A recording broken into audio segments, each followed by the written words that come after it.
আসসালামু আলাইকুম, স্বাগতম জানাচ্ছি বিবিসি নিউজ আন্তর্জাতিক সংবাদে। শুরুতেই সংবাদ শিরোনাম, এরপর বিস্তারিত।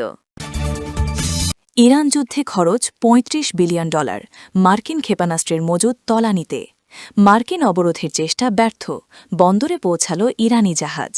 ঊর্ধ্বমুখী জ্বালানি তেলের দাম, ইরানে আবার হামলার পরিকল্পনা, এবার ২টি লক্ষ্য ইসরায়েলের।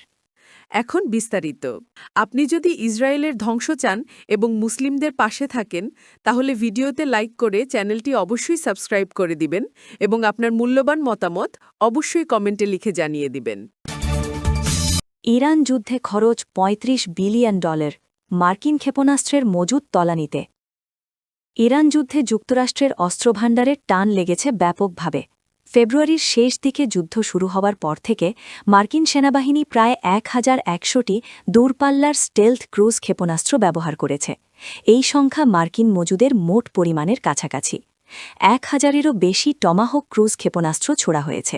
এটি প্রতি বছর কেনার পরিমাণের প্রায় ১০ গুণ। পেন্টাগনের অভ্যন্তরীণ হিসাব ও সংসদীয় কর্মকর্তাদের তথ্য অনুযায়ী যুদ্ধে ১,২০০টিরও বেশি প্যাট্রিয়ট ইন্টারসেপ্টর ক্ষেপণাস্ত্র ব্যবহার হয়েছে। প্রতিটির দাম $৪০ লাখ বেশি। এছাড়া ১,০০০-এরও বেশি প্রিসিশন স্ট্রাইক ও এটিএসিএম স্থলভিত্তিক ক্ষেপণাস্ত্র ব্যবহার হয়েছে। পেন্টাগন জানিয়েছে ৩৮ দিনের যুদ্ধে ১৩,০০০-এরও বেশি লক্ষ্যবস্তুতে আঘাত করা হয়েছে। তবে কর্মকর্তারা বলছেন এই সংখ্যা আসল চিত্র তুলে ধরছে না, কারণ বড় লক্ষ্যবস্তুতে সাধারণত একাধিকবার আঘাত করা হয়। যুদ্ধের মোট খরচ নিয়ে হোয়াইট হাউস কিছু বলতে রাজি হয়নি, তবে দুটি স্বাধীন গবেষণা সংস্থা বলছে খরচ হয়েছে $২,৮০০ কোটি থেকে $৩,৫০০ কোটি, প্রতিদিন গড়ে প্রায় $১০০ কোটি। প্রথম দুদিনেই $৫৬০ কোটি অস্ত্র ব্যবহার হয়েছে বলে প্রতিরক্ষা কর্মকর্তারা আইন প্রণেতাদের জানিয়েছেন। সিনেটের সশস্ত্র বাহিনী কমিটির শীর্ষ ডেমোক্র্যাট সিনেটর জ্যাক রিড এই সপ্তাহে বলেন, বর্তমান উৎপাদনের গতিতে আমরা যা ব্যবহার করেছি তা পুনরায় মজুত করতে বছরের পর বছর লাগতে পারে।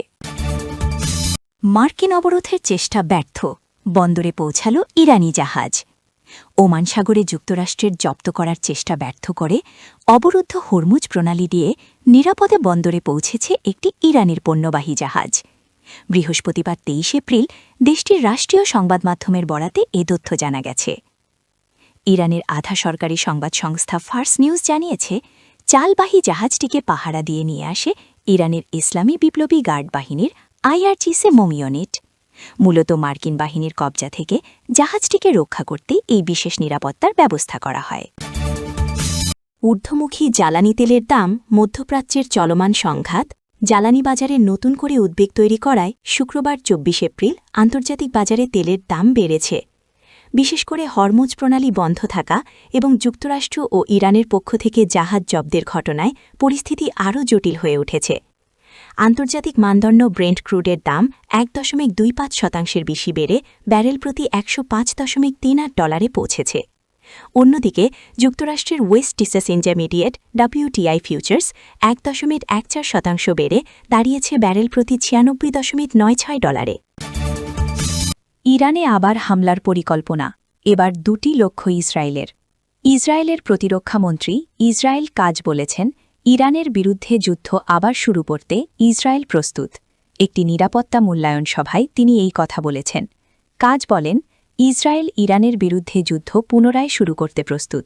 IDF প্রতিরক্ষা ও আক্রমণ উভয় দিক থেকেই তৈরি এবং লক্ষ্যবস্তু চিহ্নিত করা হয়েছে।